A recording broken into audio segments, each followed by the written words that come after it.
Salut. Aujourd'hui on s'attaque à un animé nommé Anohimita Anano Namae Bogutachi Wamada Shiranai. Autrement dit Anohana. Ouais, j'aurais pu vous faire le gag classique, ouais, on commence Anohimita, bref Anohana. Enfin voilà, bref, le gag que tout le monde fait avec tous les longs à rallonge. Mais j'ai voulu vous faire profiter de mon accent japonais complètement pourri. J'ai trouvé que c'était plus rigolo comme ça, je sais pas ce que vous en pensez. Bref, c'est un animé de 11 épisodes, produit par le studio d'animation A1 Pictures, datant de 2011 et récemment licencié chez nous en 2016 par Wakanim. Et que dire si ce n'est que je viens de le regarder, enfin je l'ai regardé cet été mais je l'ai regardé tout récemment du coup. Ouais, quand je vous dis que j'ai aucune culture animée, c'est vrai, hein, je vous mens pas, j'exagère pas, j'ai aucune culture animée, enfin quasiment. Et donc, aujourd'hui, vu que j'ai une opinion assez particulière de cet animé-là, je vais vous en parler. Comment dire ?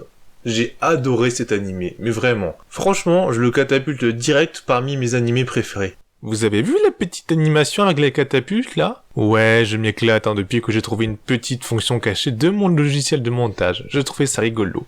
Bref, j'ai vraiment adoré Anohana. Et donc, dans cette vidéo, je vais vous expliquer pourquoi j'ai adoré Anohana. Donc, si vous êtes un rageux anti-Anohana ou quoi que ce soit d'autre, vous pouvez vous barrer parce que cette critique vous intéressera pas. Alors, avant de vous dévoiler le synopsis, je vous conseille d'aller regarder l'épisode 1. Parce que le synopsis, en fait, spoil un peu le contenu de l'épisode 1. Donc voilà, ça ne vous gâchera pas le plaisir de l'animé. Mais c'est peut être sympa d'avoir quelques surprises en regardant le premier épisode, si comme moi vous n'avez jamais entendu parler de l'histoire de Anohana, parce que ça m'a un petit peu surpris. Bon voilà, je commence le synopsis. Un groupe de 6 amis d'enfance se sépare à la suite de la perte de leur amie Menma, morte d'une noyade. 10 années plus tard, Jintan, l'ex-leader du groupe d'amis Super Busters, non pas ces Busters là, Super Busters Pacific, devenu un Hikikomori, voit apparaître un jour d'été devant ses yeux l'esprit errant de Menma. Un Hikikomori, c'est le mec enfermé chez lui, là, qui fait rien de ses journées, chez ses parents, qui ne bosse pas, ne fait pas d'études, etc.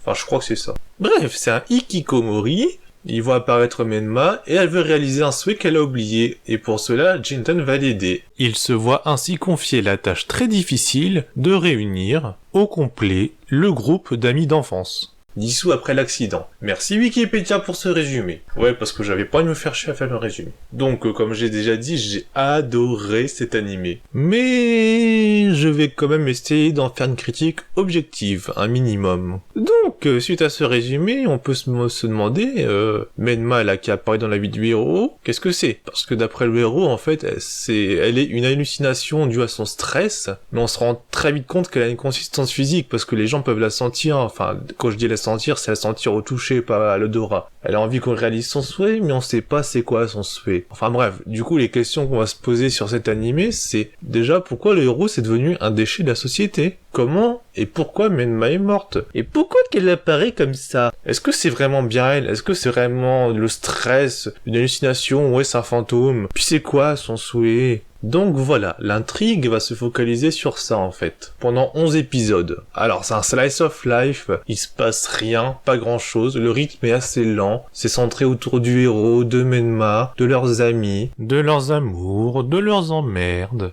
Et voilà, y a pas d'action quasiment. Et outre les thématiques implicitement abordées, c'est pas un animé philosophique de la mort qui tue, mais moi j'ai adoré. Honnêtement, j'ai eu un pincement au cœur pendant tout l'animé. Peut-être parce qu'on savait déjà qu'elle était morte dès le début de l'animé. Enfin, on sait qu'elle est morte avant. Peut-être aussi parce qu'on sait qu'il y a une sorte de compte à rebours, globalement, et que le rêve, en fait, l'apparition de Menma, le fait qu'elle soit là, finira, forcément, c'est sûr, par s'arrêter d'ici la fin de l'animé. Je pense que c'est un animé qui parlera à tous les gens qui ont perdu contact avec des amis au fil du temps, qui saura toucher des gens qui ont perdu un être proche durant leur enfance ou leur jeunesse. Il y a vraiment une sorte de poésie qui se dégage de cet animé. C'est un animé contemplatif en fait et limite introspectif. Et en fait, bien qu'on nous montre des moments classiques de la vie, parfois drôles, les joies entre amis, etc., il y a une sorte de tristesse, une nostalgie qui ressort de cet animé que j'ai pu sentir, que j'ai pu palper. Mais non, mais pas comme on palpe une paire de meules énormes et sèches. T'aimes. Quand je parlais de palper, c'était métaphoriquement. C'est pas toucher directement, c'est ressentir, quoi. Comme quand tu dis la tension est palpable, voilà. C'est pareil, ouais. Et globalement, j'ai envie de vous dire, je vais pas me faire chier durant cette vidéo, je vais spoiler pendant quasiment toute la vidéo. Donc je vous conseille d'aller le voir, franchement. Je vous le conseille si vous aimez les Slice of Life, mais je vais pas vous le vendre comme le meilleur animé de tous les temps. Voilà, c'est une question de goût, c'est subjectif, donc partez pas avec des attentes comme quoi c'est le meilleur animé de tous les temps. Car sinon vous risqueriez d'être déçu, ça peut vous plaire, ça peut ne pas vous plaire, je sais pas. Tout comme le niveau de tristesse dégagé par cet animé, c'est aléatoire selon les personnes. Certains ont trouvé cet animé comme hyper triste, comme l'animé le plus triste qui soit, même plus que Clannad, Angel Beats, etc. Je compare aux animés que j'ai déjà présentés. Voilà, moi je trouve pas qu'il y ait de scène aussi touchante que cette fameuse scène du chant de Clannad, mais cet animé est triste. Niveau émotion, je dois être à peu près du niveau d'Angel Beats, mais par contre, comme j'ai déjà dit, j'ai eu un pincement au cœur pendant tout cet animé, donc il y a quelque chose de fort en fait. Mais voilà, il y en a qui ont trouvé cet animé le plus triste qu'il soit, il y en a c'est limite ça les fait rire, cet animé, bah, limite il y en a qui ressentent aucune tristesse, qui sont exaspérés par le personnage, parce que le personnage de Menma peut se révéler assez, on va dire, insupportable, voilà. Donc je vous conseille d'aller le voir, même si vous aimez pas forcément 11 épisodes, c'est pas énorme, ça vous cachera pas votre vie de voir 11 épisodes, même si vous accrochez pas, au moins entre guillemets pour la culture animée, je pense que c'est quelque chose à voir. Voilà. Par contre, si vous avez forcément besoin d'action, de nana à poil, de baston, de robots, de mecha, etc., non, passez votre chemin. Voilà. Donc je passe à la partie technique. Pour l'instant, je spoil toujours pas, mais je préviendrai quand je spoilerai. Mais c'est mieux de voir l'animé avant d'écouter ma critique sur la partie technique de l'animé. C'est plus sympa, voilà. Alors, on va parler des OST, enfin surtout déjà l'opening. L'opening il est très cool, moi je l'aime beaucoup, la guitare qui va bien, etc. Et cette mise en parallèle constante entre les enfants et les adultes pendant l'opening est vraiment très bien réussie. J'ai vraiment bien aimé, la chanson est pas mauvaise, je suis pas fan mais elle est pas mal. Elle donne un petit côté tranquille, posé, un petit côté slice of life en fait. La réalisation est très bonne. Il y a juste un plan que j'aime pas, c'est celui-ci. Alors j'aime bien les culs, hein, forcément, je suis un mec, mais ça colle pas à l'ambiance de l'opening en fait. Mais voilà, rien que pour cet extrait-là.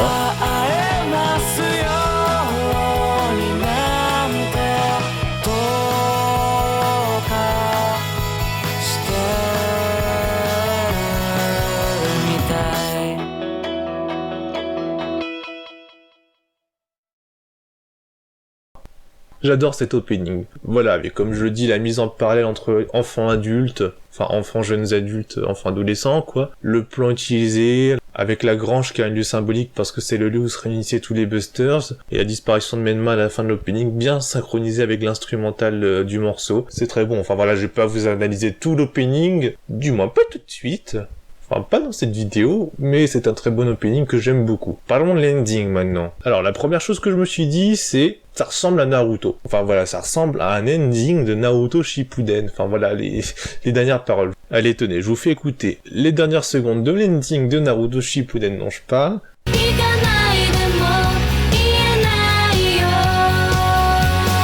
Et maintenant, les dernières secondes de l'ending de Anohana.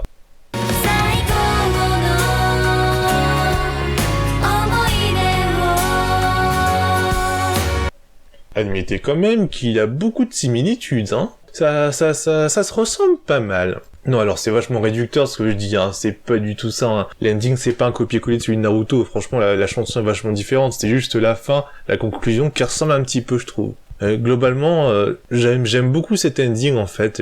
Non, j'adore même. Je pense que bon là j'ai vu l'anime récemment donc je peux pas trop prendre du recul, mais je pense qu'avec le temps ce sera un petit peu mon rappel des bons moments que j'ai passés sur cet anime là, comme avec l'ending d'Angel Beats ou l'opening de la saison 2 de Clannad. Pourquoi? Tout simplement parce qu'en fait ils ont eu la bonne idée de lancer l'ending souvent à la fin de l'épisode. Mais pas... Enfin, je m'exprime mal, parce que forcément tous les endings sont à la fin de l'épisode. De lancer l'ending pendant la fin de l'épisode. C'est-à-dire que les 20 dernières secondes de l'épisode, avec les personnages qui parlent, ils vont te balancer l'ending, la musique de l'ending. Du coup, ça fait un petit peu marcher ta mémoire associative, etc. Du coup, je pense que quand je réécouterai l'ending, Enfin, je pense pas, je viens de le faire avant de commencer les vidéos. Effectivement, ça me rappelle les bons moments que j'ai passés sur l'animé. C'est très très bien. C'est un petit peu un procédé, je sais pas, pour par exemple, le premier truc qui me vient en tête, c'est, je crois que c'est le deuxième ending de Full Metal Alchemist. Enfin, même les endings de Full Metal Alchemist, le premier animé, pas Brotherhood, le premier animé, ils utilisent ce procédé, c'est pas mal. Et donc, après les quelques secondes où on te balance la musique avec en même temps les images de la fin de l'animé, on te balance les images de l'ending.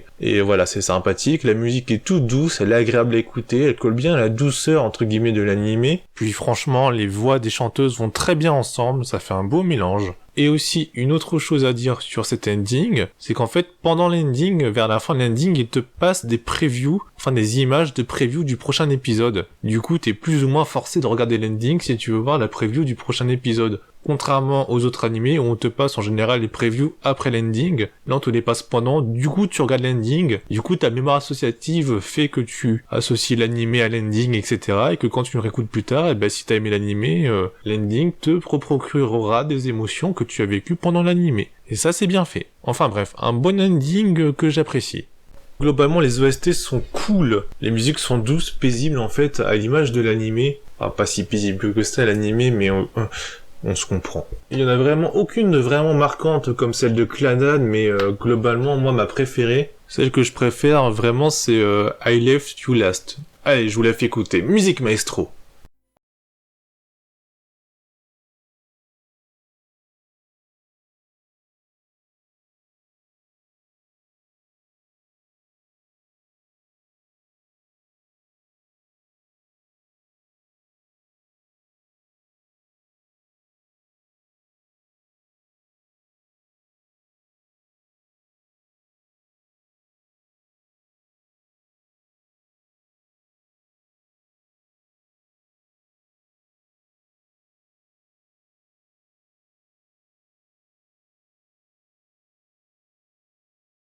Moi je dis vive le piano. Donc toujours dans le côté technique, les animations c'est assez soigné, c'est pas fabuleux, c'est pas du Clannad. Je dis pas que Clannad est fabuleux, hein, Clannad est très bon, mais c'est pas mauvais. Bon voilà, des fois des petits trucs qui font que c'est pas très très net, des images par le nombre d'images par seconde, mais c'est pas voilà, franchement je suis pas difficile, hein.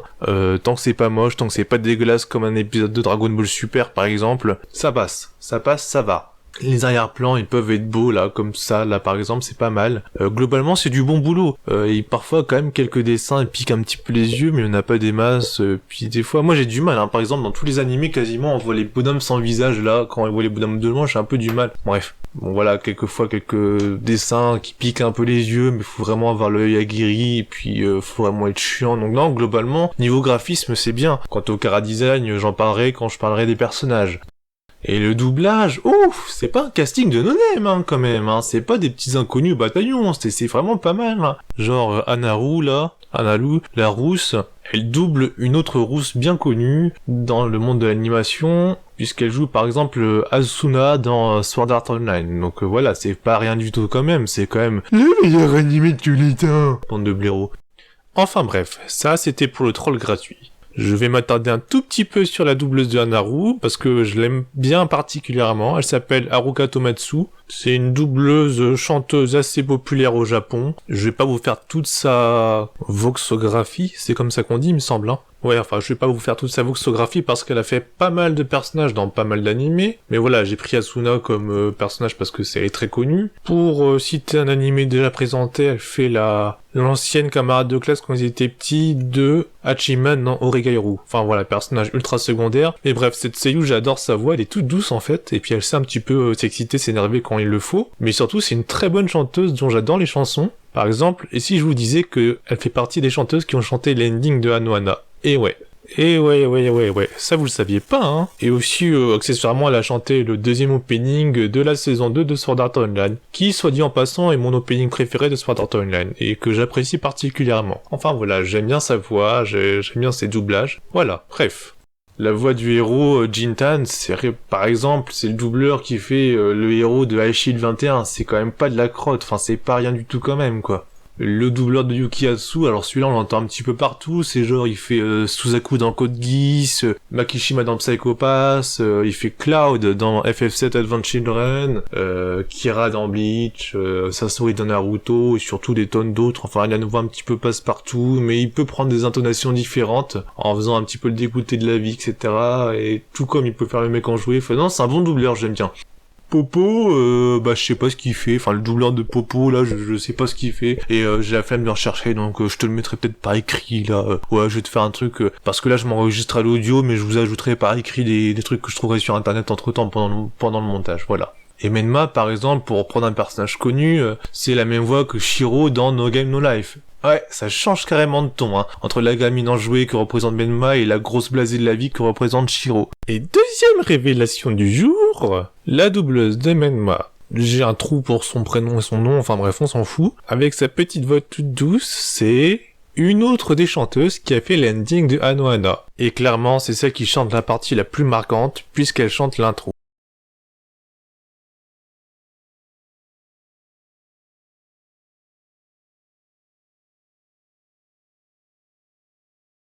Ouais, la petite intro, les petites paroles toutes douces qui te remémorent avec nostalgie l'animé si tu l'as aimé. Ouais, et bah c'est elle. Oui, Menma chante.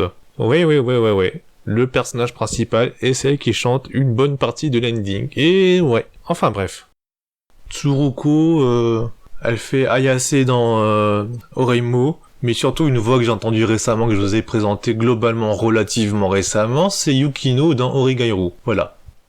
Voilà pour les doublages. Et maintenant, comme je vous ai dit que j'ai pas envie de me faire chier, on spoil. Enfin voilà, je vais attaquer les analyses critiques sur les personnages, je vais spoiler, donc ceux qui n'ont pas vu l'animé, je vous invite à quitter tout de suite la vidéo. Et voilà, c'est obligatoire, vous restez pas, sinon je viens vous manger les pieds pendant la nuit. Allez regarder l'animé, et puis revenez sur la vidéo après. Allez, tout de suite. Barrez-vous tout de suite. Bref, les analyses sur les personnages.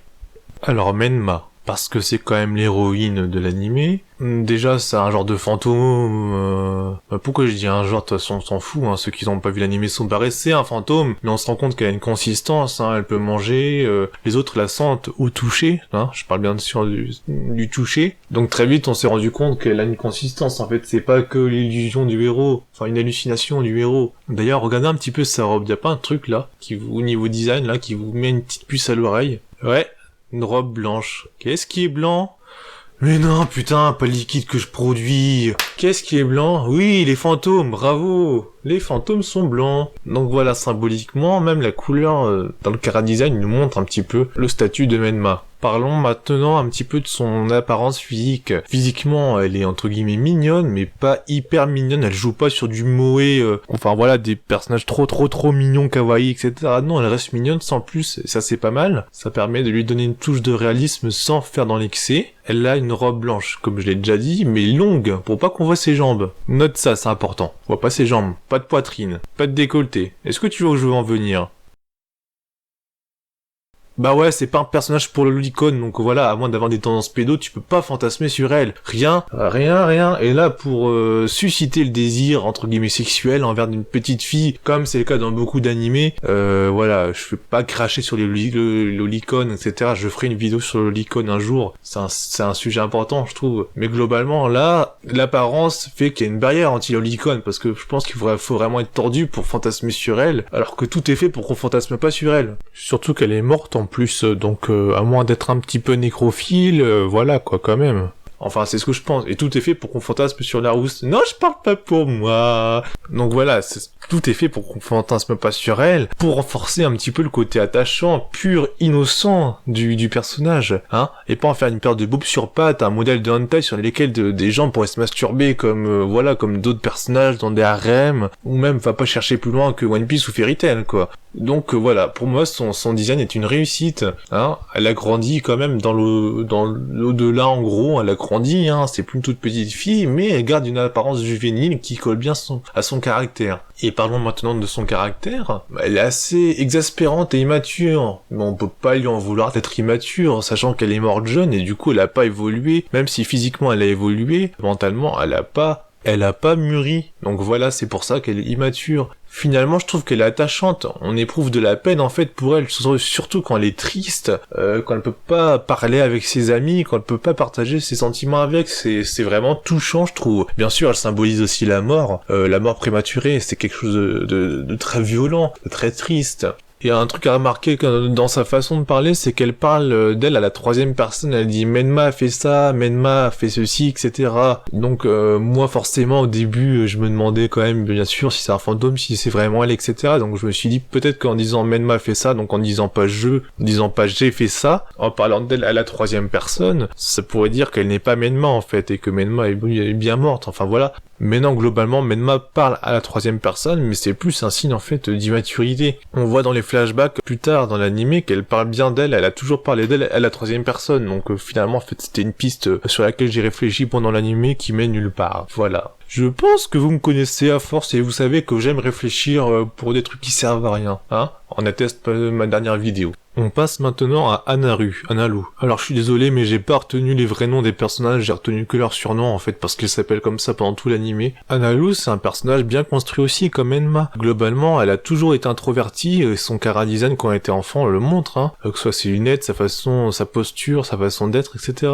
En fait, globalement, en termes, entre guillemets, médical, psychiatrique, ce que vous voulez, c'est, entre guillemets, une personnalité dépendante. C'est une personne qui est très influençable. Elle essaie de s'extérioriser en étant influençable. Et c'est pour ça qu'elle est amenée à avoir des mauvaises fréquentations, là, quand elle fréquente les deux poufs, là, les connes. Voilà, elle suit le mouvement, elle les suit même physiquement, elle essaie un petit peu de suivre, en s'habillant bien court pareil, etc., un petit peu comme des poufs. Enfin voilà, il faut bien que jeunesse se fasse, que l'adolescence se fasse. Mais voilà. On sent qu'il y a un mal-être chez ce personnage. D'ailleurs, sa fréquentation des poufs, j'ai beaucoup aimé parce que ça amenait une scène au début de l'animé, quand tu connais pas tout l'animé, quand elle se fait snobber en fait par Tsuruko. C'est symboliquement, j'ai trouvé ça fort parce que c'est une amie d'enfance et le fait qu'elle soit tellement haut, enfin avec des connes, et l'autre est tellement arrogante et pour son image, elle veut pas être vue avec un groupe de connes. Et j'ai trouvé ça bien fait parce que c'est quelque chose qu'on peut voir dans la vie. Voilà. Enfin bref.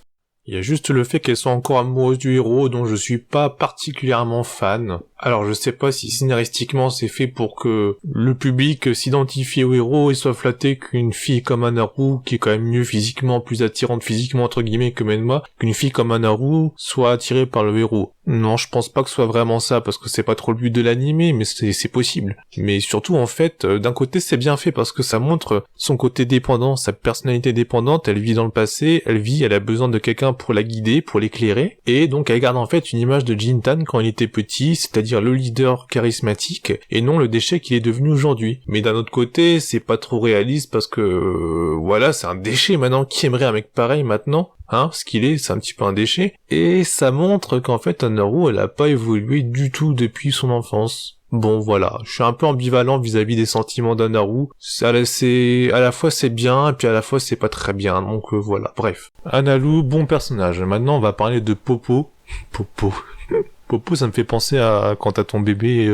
Ouais, t'as fait Popo mon bébé. Enfin bref. Popo, c'est un personnage neutre. Au niveau de l'intrigue, il apporte pas grand-chose. Il est neutre sentimentalement parlant. Lui, il a pas d'histoire d'amour comme les autres avec oh, je t'aime moi non plus comme tous les autres membres du groupe. Mais il en reste pas moins un personnage attachant, bien réussi. Il apporte en fait sa joie de vivre à la communauté, enfin au petit groupe, et indirectement à nous, sa joie de vivre à nous. Il représente le léger côté humoristique de la série, parce que la série se veut quelquefois, parfois, de temps en temps, malgré la tristesse, je trouve, et la mélancolie qui se dégage de cet animé, il apporte un petit côté humour à la série. Il a une tête de rôle, Popo, là, non? Enfin bref. Quant au héros, Jintan, bon, c'est pas un personnage extraordinaire, hein, c'est un personnage un peu classique qu'on a déjà vu plein de fois, hein, le gros geek no life qui s'enferme suite à quelque chose de tragique parce que lui il a perdu sa mère, bref. Mais globalement, j'adore son évolution. Il passe en fait du statut de leader charismatique et dont les filles sont amoureuses dans son petit groupe, finalement il subit deux drames, la mort de sa mère et la mort de la petite fille dont il est amoureux, pour au final finir comme un déchet, qui ne bosse pas, ne va pas à l'école, etc. Et ça c'est vraiment très très plausible, c'est vraiment très très crédible. Ça peut arriver à n'importe qui dans la vie, et ça c'est bien fait. Et en fait, il a une sorte de phobie sociale. Il se cache quand il sort avec des lunettes et un chapeau. ce qui est bien fait, hein. Et globalement, plus le manga avance, et plus, en fait, il va s'extérioriser. Il va revoir ses amis sous l'impulsion de Menma. Il va prendre un petit job, là, dans les jeux vidéo. D'ailleurs, les références à Pokémon, j'adore. Bref, en fait, il renaît grâce à Menma. Même, j'ai envie de dire, il renaît grâce à une morte. Est-ce que c'est pas beau, ça? Ouais, je suis poétique. Enfin, bref. Menma et le héros, c'était les personnages, c'était les plus beaux, les plus joyeux, les plus leaders. Bref, ils avaient tout pour eux. Et en fait, dans un groupe, il y a toujours des leaders et il y a toujours des suiveurs. C'est la vie, ça se passe comme ça, c'est un fait. Et ça, franchement, c'est bien fait dans cet animé. Ça montre bien ce côté, ce côté réaliste des relations sociales, même chez des enfants. Et à l'inverse du héros, on a Yukiatsu, l'autre mec de la bande, qui quand il était jeune, il était toujours en retrait par rapport au héros. Il était un peu frustré, mais c'était sa personnalité. Et finalement, après, plus le temps passe, plus il va vouloir combattre cette image, va vouloir se dresser au-dessus du héros. Il va vouloir se surpasser et donner le meilleur de lui-même, ce qui l'amène à être un étudiant brillant, sportif, etc. Son but, c'est de battre le héros, c'est de battre Jintan. Et ça, c'est bien fait. Enfin voilà, faut comprendre que Yukiatsu, faut comprendre qu'il pète les plombs un petit peu quand il dit à une fille, quand il offre la pince là, comme objet pour déclarer son amour à Menma et que en fait elle en a rien à foutre de lui, qu'elle préfère Jintan. C'est normal qu'il soit un peu complexé. C'est normal qu'il s'en soit un peu jamais remis. C'est normal que des gens vont critiquer peut-être pour son côté là quand il pète les plombs, quand il se déguise en Menma, mais c'est normal. On réagit tous différemment face à la mort de quelqu'un qui nous est cher et on peut péter les plombs comme c'est son cas. Et surtout qu'en plus il y a de quoi vraiment avoir la haine quand finalement il essaye plus ou moins de faire le deuil de ses sentiments pour Menma et de se rabattre sur Analu, qui est franchement plus jolie et plus attirante que Menma, je trouve, et qu'en fait elle préfère toujours l'autre même si l'autre est devenu un loser quoi. Donc voilà, moi j'aime bien le personnage de Yukiatsu qui est pas mauvais, il est pas mal du tout. Puis pour finir on a Tsuruko qui est peut-être le personnage le plus secondaire pour moi de l'anime après Popo, puisqu'elle est du genre à rester en retrait en fait quand elle était petite, mais elle symbolise un petit peu en fait déjà elle sert de faire valoir à Menma et plus tard à Naru, parce qu'on apprend qu'au final quoi qu'il arrive, Anaru reste au-dessus de Tsuruko dans le cœur de Yukiatsu. Mais moi, en fait, Tsuruko, je l'analyse un petit peu comme ça. C'est un petit peu le symbole, le personnage du, entre guillemets, ça se dit pas trop, mais c'est pour que vous compreniez l'idée, du, entre guillemets, renfermement sur soi. Hein. Elle a jamais réussi à exprimer ses sentiments, à déclarer ses sentiments au garçon qu'elle aime, et du coup ça a un peu des conséquences néfastes, elle se renferme un peu sur elle-même, point de vue caractère elle devient un peu distante, froide, hautaine, etc. Donc voilà, c'est un personnage correct. Peut-être moins indispensable que les autres, mais c'est un personnage quand même assez bien construit aussi, et qui est pour moi assez porteur d'un message. Essayez de trouver vous-même, d'analyser vous-même, c'est plus sympa de réfléchir. Moi je vais vous le dire. Déclarez vos sentiments, n'ayez pas peur, c'est tout. Si vous aimez quelqu'un, faites-le. Je sais que c'est facile à dire comme ça, que c'est difficile dans la vraie vie, mais si tu lis entre les lignes, en fait, ce personnage de Tsuruko qui est secondaire te dit, t'apprends qu'il faut déclarer tes sentiments pour ne rien regretter. Voilà, enfin bref. En fait, globalement, tous les personnages sont bons. Il n'y a pas de personnage inutile, il n'y a pas de personnage faible. Ils ont tous un petit côté réaliste. Et il y a un petit côté réaliste dans les relations dans cet animé. Et ça, j'adore. Je retrouve un petit peu ce côté dans Nana. Bon, c'est sûr que c'est pas aussi bien développé que dans Nana, mais dans Anohana, c'est pas mal du tout. Les personnages sont pas trop stéréotypés. Hormis Tsurugo qui est un petit peu la bidon-clarde brune, arrogante, froide, et Popo qui est le comique bon vivant, et puis le héros qui est un petit peu le reclus de la société. Ils sont un petit peu stéréotypés, mais au final, ils sont crédibles. Et ça, des gens comme ça peut exister. Donc franchement, moi je dis bien joué pour les personnages, franchement. Surtout que les sentiments sont bien expliqués à la fin de l'anime, enfin voilà, avec la scène où on se crache tous les sentiments à la gueule, et que finalement, même si ça enlève un petit peu le côté que j'aimais, là, je te snob parce que t'es avec des putes, on apprend quand même à la fin de l'anime pourquoi Tsuruko snobait Analu. C'est qu'en fait, elle était jalouse depuis toute petite. Jalouse de Analu depuis toute petite parce que Analu pouvait comprendre Yukiatsu, et comme les binoclaires des amoureuses de Yukiatsu depuis très longtemps, enfin voilà. En même temps, c'est un peu une couille molle, hein, cette meuf elle fait l'arrogante, mais elle avait qu'à se bouger le cul, hein, et essayer de se rendre agréable comme les Analu pour pouvoir essayer de séduire Yukiatsu, hein, c'est vrai, bon voilà, tant pis pour toi, hein, t'as joué, t'as perdu, enfin non, t'as même pas joué, t'as perdu, quoi. Mais bon, moi j'ai bien aimé son analyse à Tsuruko quand il explique que Yukiatsu se rabat fait sur Naru car il a peur de Menma et de ses sentiments pour elle. Enfin bref, voilà pour les personnages. Maintenant on va parler un petit peu des thèmes abordés dans l'anime. Alors, thème numéro 1, l'amitié bien sûr, avec comme bouleversement dans leur relation, la mort de Menma qui a fait que les amis se sont séparés, etc. parce qu'ils voulaient pas revivre, voulaient pas se revoir, ça leur évoquait le souvenir de la disparition, la mort de Menma. Faut savoir que des amis qui se séparent, c'est la vie réelle. Chacun se fera sa propre interprétation de l'anime par rapport à son ressenti, sa vision de l'amitié et ses amis à lui. Cet anime permet de réfléchir sur les amitiés qu'on a, et je trouve ça vraiment bien fait. Bon, étrangement, malgré leur séparation, c'est quand même bizarre, je trouve un petit peu là chez mon petit chipouilleur, qu'ils restent tous dans la même ville. Enfin voilà, aucun n'a déménagé, bon bref. C'est possible, mais c'est pas forcément toujours le cas, quoi. Et j'ai bien aimé les pseudo-amis de Anaru. Anaru qui va jusqu'à éviter ses amis d'enfance pour pas être rejeté par ses potes, enfin c'est voilà les deux poufs là, qui veulent qu'elle coupe les ponts avec ses amis d'enfance. Est-ce qu'on peut appeler ça des amis? Enfin voilà, il y a pas mal de réflexions sur l'amitié. Anohana, ça se regarde, ça se critique, ça se réfléchit. Parlons maintenant du feu d'artifice. Là, quand il pense qu'il faut faire un feu d'artifice pour exaucer le souhait de Menma. J'ai beaucoup aimé parce qu'en fait, on retrouve l'innocence de l'enfance, et ça, c'est vachement touchant. L'enfance, c'est vraiment une belle période de la vie, hein. Enfin, je parle en général pour les enfants qui ont eu une belle enfance, qui ont eu des parents qui sont bien occupés d'eux, etc. Et quand les personnages regardent avec un regard de presque adulte, enfin d'adolescent adulte, et qui se remémorent et critiquent leur passé grâce à Menma, et qu'ils se rendent compte que ce qu'ils faisaient quand ils étaient enfants, c'est débile, avec leur critique, le regard, parce qu'ils ont perdu leur innocence. En fait, ça montre qu'ils ont perdu leur innocence comme nous, on perd notre innocence quand on vieillit, quand on n'est plus enfant, hein. Et ça, j'ai vraiment trouvé ça cool. Mais qui, franchement, dans sa vie, n'a pas fait des trucs débiles quand il était môme? Repensez un peu à votre passé, repensez un peu aux trucs débiles que vous faites quand vous étiez enfant. Même moi, peut-être que dans 20 ans, je me dirais, putain, mage, faire des vidéos sur des mangas, des animés, des jeux vidéo, c'était débile. Enfin voilà, on a tous fait des trucs entre guillemets débiles quand on était plus petit, on a cru des trucs débiles, et c'est touchant de voir un animé qui t'évoque ça. Autre thématique abordée, bien sûr, la plus importante, c'est le deuil. À travers tous les personnages et le deuil qu'ils ont essayé de faire de Menma, hein, chacun a essayé de faire un deuil différent. Que ce soit le héros qui s'en est vraiment jamais remis, en fait, ils s'en sont tous pas vraiment remis, quoi. Même s'ils ont essayé de rebondir, comme Yukiatsu qui s'est arraché pour travailler bien à l'école, etc. Enfin voilà, on a tous une réaction différente face à la mort, donc j'ai trouvé ça bien d'avoir plusieurs points de vue. Et puis très important, la famille de Menma, hein, c'est quand même les gens qui étaient plus proches de Menma, hein, parce que les amis c'est bien, mais la famille c'est encore plus proche.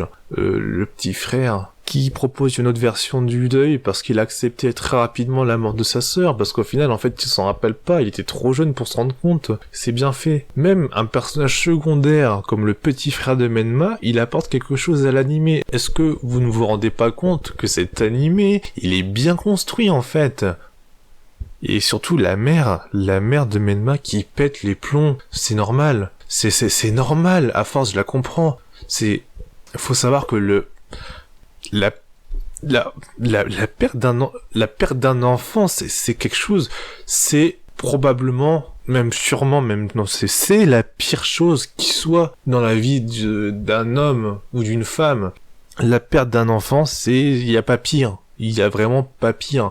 Je dis je crois parce que j'essaie de trouver des autres trucs pires, mais non, je vois pas. C'est pas normal que l'enfant meure avant les parents. C'est quelque chose comme ça. C'est comme ça, c'est la vie. Je vais essayer de vous expliquer ça rapidement, mais on essaye en fait de se donner un sens à notre vie, un but à notre vie, et faire un enfant, assurer une descendance, ça en fait partie. Créer quelque chose qui prouvera notre passage sur Terre et qui perpétuera notre lignée, c'est entre guillemets indirectement, ça fait indirectement partie de l'instinct de survie. C'est très important pour nous. Un enfant, quand il naît, c'est non seulement notre descendance, le symbole de notre existence, mais ça devient notre raison de vivre. C'est une partie de nous-mêmes. C'est quelque chose de plus précieux que notre propre vie. C'est quelque chose qu'on aime plus que tout, et il est pas normal que l'enfant qui soit plus jeune meure avant un parent. Ça va contre le cours des événements, ça va contre le cycle de la vie, ça va contre ce qu'on se représente inconsciemment dans notre schéma de vie, ça va contre toutes les croyances, ça va contre nos sentiments, ça va contre tout. C'est vraiment quelque chose d'atroce, c'est une partie de nous qui meurt. Et on aurait voulu que ce soit nous qui mourrons à la place de notre enfant. C'est comme ça. Donc je comprends que la mère, elle pète les plombs, elle peut pas faire son deuil parce que c'est difficile de faire son deuil. Et on vient la faire chier alors qu'elle essaie de faire son deuil, on vient lui remémorer des souvenirs alors elle essaie de faire son deuil. Avec des conneries, avec des feux d'artifice, putain. Mais, enfin, voilà. En parlant de ça, c'est même symboliquement, regardez, même cette image, la photo de Menma là sur l'autel dans la famille, dans sa famille. Mais est-ce que ça vous déchire pas le cœur? Est-ce que symboliquement c'est pas quelque chose de très fort? On a montré une image quand même où la petite fille est pleine de vie, pleine de joie. Elle est en yukata là, en plein une fête.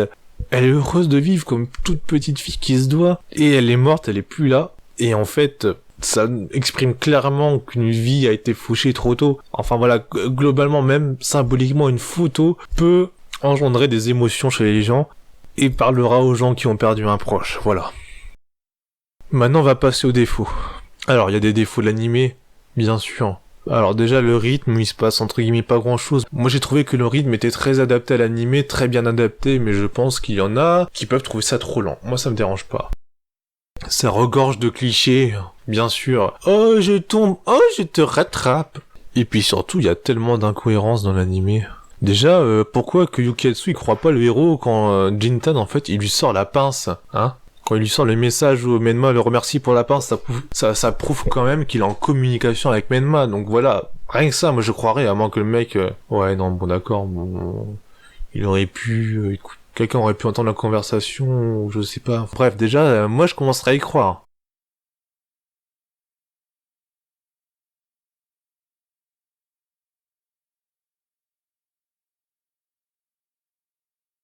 Bon voilà, une petite incohérence, c'est que normalement le lac, le lieu là, leur garage, leur grange, ça surtout le lac en fait, c'est un lieu qu'ils devraient fuir parce qu'on voit, ça correspond au personnage. Pour le deuil, ils ont fui en fait des lieux, enfin des choses qui leur évoquent Menma, et là ils y reviennent sans problème. Donc bon, c'est un petit peu incohérent. Normalement ils devraient fuir ça. Enfin bref, voilà.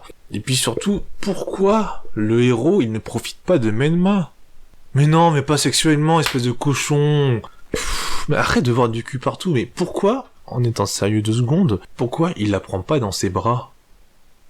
Personnellement, si j'avais, entre guillemets, la chance d'être à sa place, de revoir quelqu'un que j'affectionnais particulièrement et qui est mort, de sentir son contact, de pouvoir lui parler, même si je pense que c'est du faux, j'en profiterai comme jamais.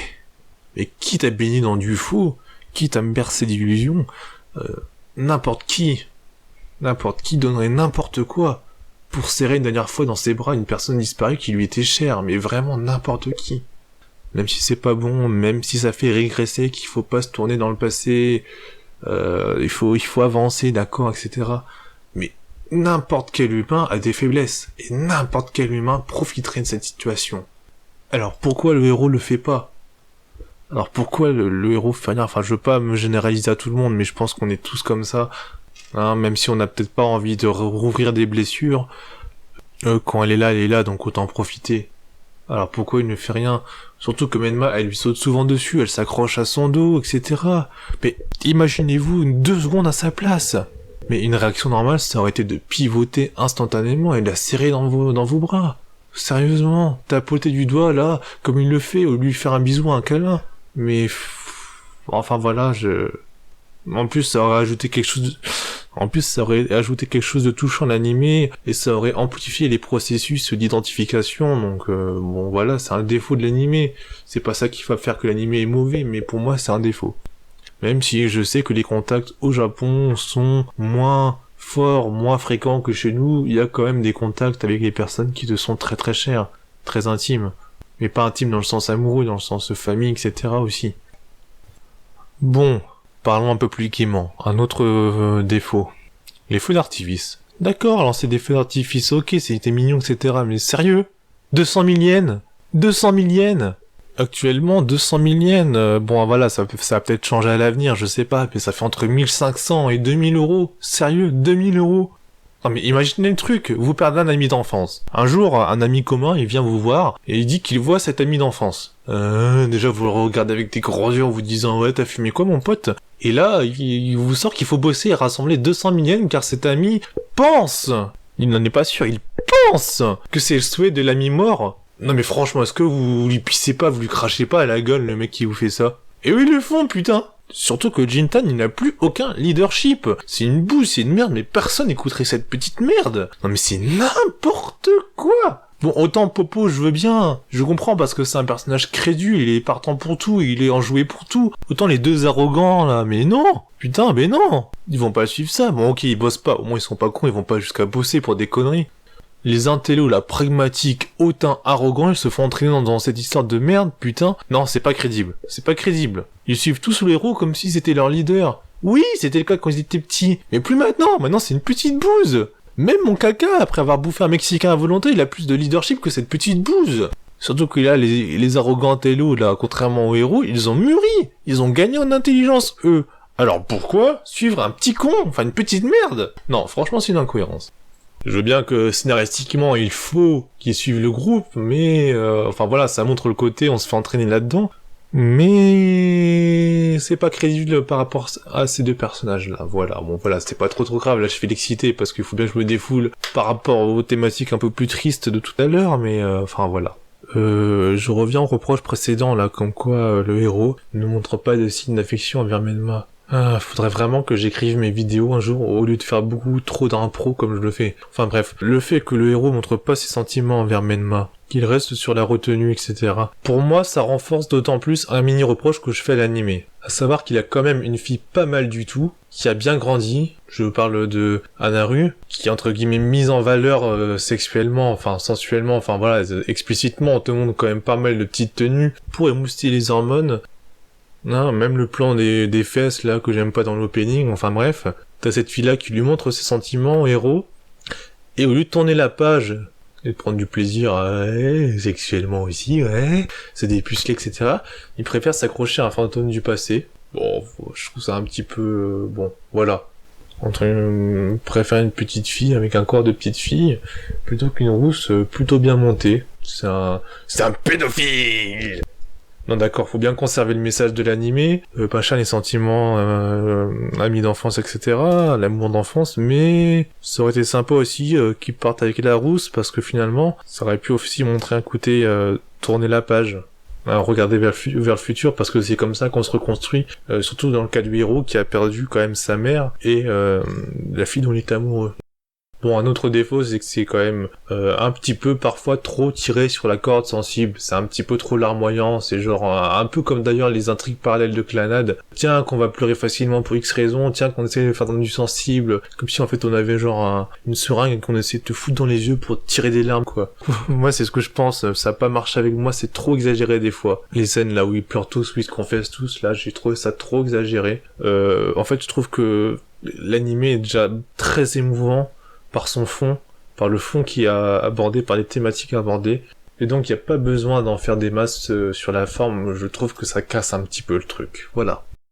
Une autre incohérence, si Menma elle peut toucher les gens, s'ils la sentent, toujours ressentir au niveau du toucher, et pourquoi on a le même verbe, c'est nul, la langue française c'est nul, enfin bref. Si elle peut les toucher, s'ils la sentent, pourquoi elle communique pas avec eux? Elle les entend, genre elle pourrait poser des questions, et puis elle tapoterait dans le dos, genre si elle tape une fois c'est oui, si elle tape deux fois c'est non, etc.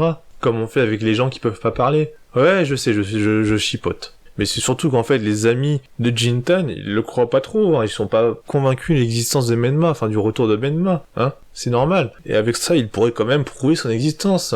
Mais non, ils le font pas. Toujours pour rester dans ce thème-là de la communication, on voit à la fin de l'animé qu'ils peuvent communiquer par écrit, c'est dommage qu'il l'ait pas fait avant, mais bon, c'est pas trop grave. D'après ce que je peux comprendre, enfin ce que je pense, ils peuvent communiquer que à leur base de quand ils étaient petits, parce que c'est là qu'ils ont eu les plus beaux souvenirs ensemble en fait. Il y a une sorte de chaleur, d'amitié et d'amour, une énergie interne qui permettrait, je pense, à Menma d'écrire et de communiquer avec les autres. Il y a cette petite incohérence là que j'avais prévu de vous montrer, hein, quand j'ai regardé l'animé. J'ai fait une capture d'écran exprès.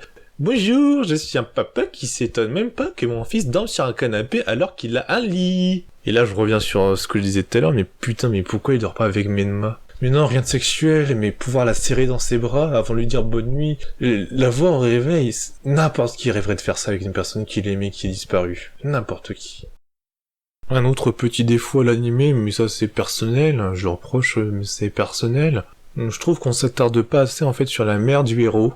Le mec il a quand même perdu sa mère. Et l'animé il met tellement en valeur Menma, la perte d'une amie d'enfance c'est important, mais au final on voit la perte d'une mère comme un élément secondaire. Vraiment c'est moins important que Menma. Alors d'un côté c'est bien parce qu'on s'attache à Menma etc, mais quand même la perte d'une mère, soit dit en passant, c'est la perte la plus atroce pour un enfant. Alors on est très loin de la perte d'un enfant pour un parent qui est la chose la pire qui soit, mais la perte d'une mère pour l'enfant c'est la pire chose pour l'enfant qui soit. Et finalement, cette perte de la mère, elle est reléguée au second plan par Menma. D'un côté c'est fort parce que ça montre à quel point Menma peut créer une intensité sentimentale, mais d'un autre côté, côté réalisme, côté mage, côté je réfléchis surtout, c'est dommage. Voilà.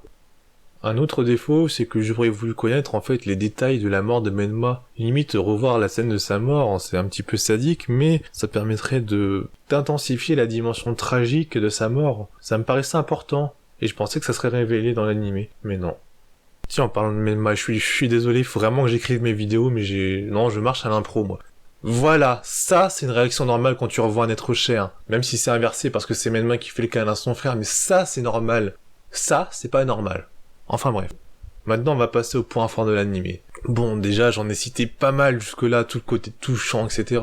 Mais surtout, enfin, je pense que vous me connaissez à force, hein, mais je suis quelqu'un qui analyse, qui réfléchit beaucoup, très vite, tout le temps. Et du coup, je prévois beaucoup de choses dans les œuvres. Quand je regarde une œuvre, très souvent, en fait, je prévois le dénouement, ce qui va se passer, etc. Enfin voilà, je vais vous expliquer par exemple pourquoi j'adore Hunter x Hunter. Mais du coup, j'adore être surpris.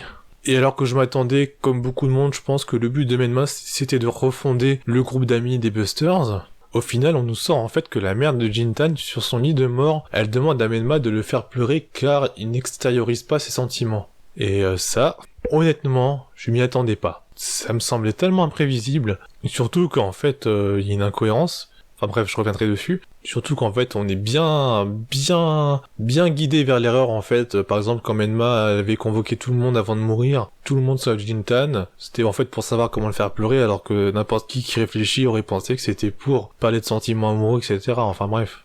Je reviens sur la cohérence du coup que j'ai cité il y a quelques secondes. C'est incohérent, il pleure dans l'épisode 8, quand il sort l'excuse là avec Patrash.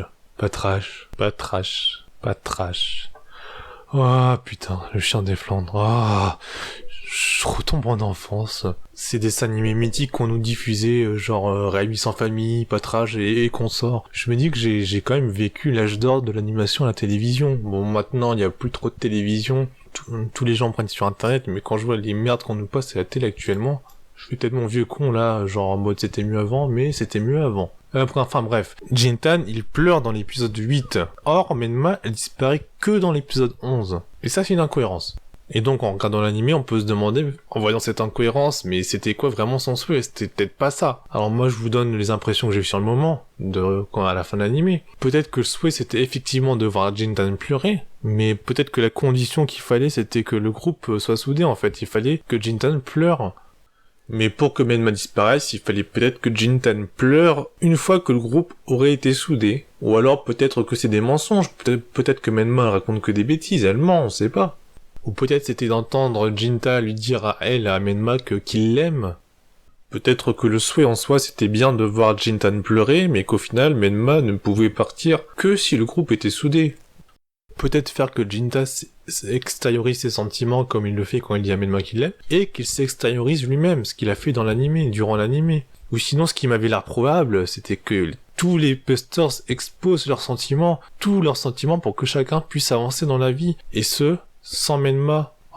Enfin, quand je dis sans Menma, c'est quand Menma ne sera pas là. Elle ne sera plus dans leur vie. Ou peut-être que le souhait, c'était que Menma devait faire pleurer Jintan, et en être consciente, parce que quand elle le fait pleurer avec Patrash, enfin pas avec Patrash, mais quand elle le fait pleurer, elle a gobé quand Jintan lui a dit que c'était à cause de Patrash.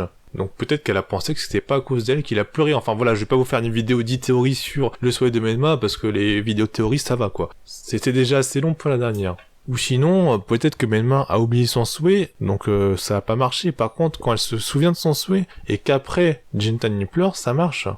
Ou alors peut-être que c'est un retardement, il y a peut-être un laps de temps entre le fait que Jintan pleure et le moment où elle disparaît. Ou c'est peut-être tout simplement une théorie de l'incohérence. Mais bon, on nous répond en fait dans le film qu'elle se souvient qu'elle doit faire pleurer Jintan au moment où il pleure avec Potrache. Donc en fait, on répond aux questions. Donc oui, j'ai vu le film après, hein. Donc là, ce que je vous évoquais, c'était les théories, les choses que je me demandais avant de voir le film. Parlons-en du film. Eh ben, tout comme celui de Clannad, c'est de la merde. Alors globalement, le film, il se passe après l'animé. Il montre très vite fait, en fait, il approfondit un tout petit peu, tout petit peu les personnages. Le film montre un petit peu ce que les personnages sont devenus après l'animé, pendant quelques secondes, et puis après les personnages ils se remémorent les passages de l'animé. Donc en fait, globalement, les scènes, on voit un petit peu les personnages après l'animé, c'est bien. Ils font quelques trucs, ça dure quelques secondes, quelques minutes, et hop, des flashbacks qui sont des rediffs de l'animé. Et donc, un coup de flashback, on te remet l'animé, en fait, rushé, hein, en 1h30 à peu près, avec les mêmes images que l'animé. Je vais dire à vue de nez comme ça, hein. 70% du film, c'est du repompage de l'animé. C'est useless, putain, c'est de la merde. Ils auraient pu faire, je sais pas, un truc bien, un OAV ou un épisode de 20 minutes, avec que les trucs rajoutés, seulement les trucs rajoutés, sur ce que sont devenus les personnages après l'animé, et aussi la toute fin de l'animé du point de vue de Menma, parce qu'en fait la fin du film nous montre un petit peu la fin de l'animé du point de vue de Menma, et ça c'était intéressant. Mais voilà, le film, bon, c'est à voir pour les fans de Anohana, comme moi maintenant j'en fais partie, mais c'est pas bon, c'est pas aussi pourri que le film Clannad, mais c'est pas bon. Mais enfin voilà, bref, on aurait pu faire un truc de 20 minutes, mais on te sort un truc d'1h30 pour faire entre guillemets un film pour le pognon, comme d'habitude. Bon, c'est pas que ça fait quand même 50 minutes que je pense que vous l'attendiez, c'est là que j'aborde enfin la scène finale, hein, la scène finale qui est vraiment très très touchante, enfin voilà, les 10 dernières minutes de l'animé qui sont vraiment génialissimes. En y réfléchissant, je pense qu'on est au-dessus d'Angel Beats, enfin personnellement d'un point de vue tristesse, je peux pas mesurer avec des larmes parce que j'ai pleuré pour aucun, que ce soit Clannad, Angel Beats ou Anohana. Bien que Clannad, j'avais les larmes à 2 cm de coulée, Angel Beats et Anohana m'ont bien attristé. Mais voilà, je pense que Anohana, niveau tristesse, on est au-dessus d'Angel Beats, c'est la scène finale, mais un petit peu au-dessus, pas beaucoup. Mais que comme globalement, en fait, avec l'ambiance de l'anime, toutes les thématiques abordées, globalement, je place Anohana très au-dessus d'Angel Beats. Même en moyenne au-dessus de Clannad, parce que Clannad, finalement, il y a que la fin de la saison 2 qui a provoqué des grosses émotions chez moi, tout vrai, je me suis fait chier comme un rat mort. Alors la fin de Anohana est très touchante, et j'ai pas trop envie de vous expliquer en quoi elle vous rationaliser, parce que ça casserait un peu le truc quand même. Mais globalement, la tristesse vient déjà de l'imminence de la mort de Menma qui va bientôt mourir, inexorablement, et donc plus on se rapproche de la fin, plus on ressent une certaine tension, une certaine tristesse. Il y a aussi l'amour amical, enfin l'amour, ce qu'éprouvent tous les personnages pour Menma. Il y a aussi le regret de Menma de mourir, son innocence propre à l'enfance, parce qu'elle voudrait passer encore du temps avec ses amis, et qu'elle tient absolument à leur dire au revoir comme il faut. Et bien sûr la mise en scène, où tous les personnages, on les voit tous pleurer, ils sont tous dévastés de l'imminence de la disparition de Menma, et c'est normal. C'est larmoyant, ça fait pleurer, tous les personnages pleurent, et du coup ça influe sur le spectateur aussi, ça peut lui donner envie de pleurer. Moi, ça m'a vraiment attristé, ça m'a vraiment touché. On revit la mort de Menma, en fait. On revit la mort d'une enfant, d'une innocente, d'une âme, entre guillemets, pure et tellement joyeuse, qui a bouleversé leur vie, qui, du haut de ses, je sais plus quel âge, 7 ans d'âge mental, on va dire, a su rebouleverser leur vie dans le sens positif du terme. Et c'est vraiment touchant. On sent que c'est la fin de l'animé, on sent que Menma va mourir. On est touché, on s'identifie plus ou moins à Menma, on sent son désespoir de partir, en fait. Puis la mise en scène, la musique, je crois que c'est Last Train Home, ça s'appelle le piano déjà, quand Alfred Settimo, qui est touchante aussi. Et puis bien sûr la musique de l'ending qui se lance, et puis les petites phrases Madanayo, certaines récurrences qui montrent un petit peu je me répète, mais l'imminence de la mort, et tout en montrant en même temps la pureté et l'innocence de cet enfant-là. Plus bien sûr, symboliquement, les petits mots tellement touchants qu'elle leur laisse. Non, franchement, la fin a été conçue pour faire pleurer les gens, et c'est très réussi, c'est très très émouvant, c'est très très très triste.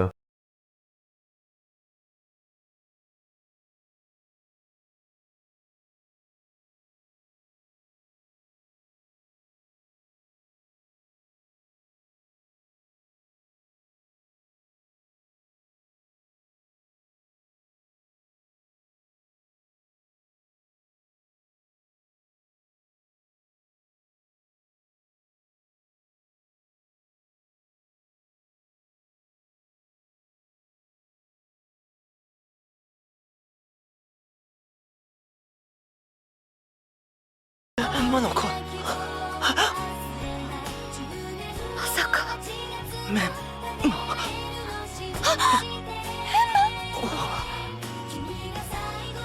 当にメンマ。メンマだ。見える。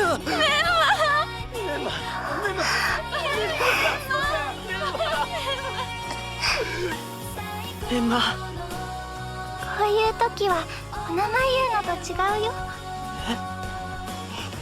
メンマかくれんぼ下手っちょだな。ねえチンタン、ちゃんと言って。何？それでちゃんとおしまいでしょ。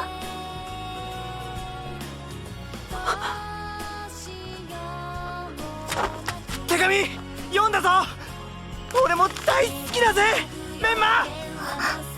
私も大好きよ。メンマ大好き。俺ももちろん大好きだ。お別れってよ、どっちか片っぽが言うもんじゃねえだろな、ジンタン。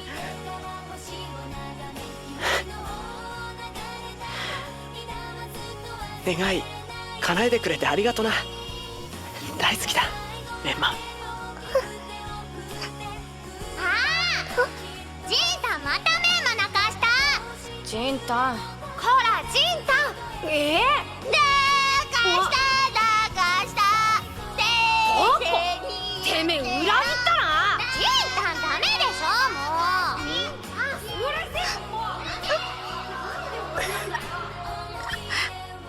ンマね。もっとみんなと一緒にいたい。遊びたいよ。だから生まれ変わりする。みんなと一緒あるの。だからじっと泣いたよ。お別れしたよ。だからせーのメンマ見つけた。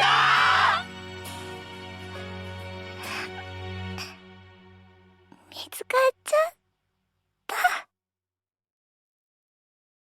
メンマはやっぱり笑った。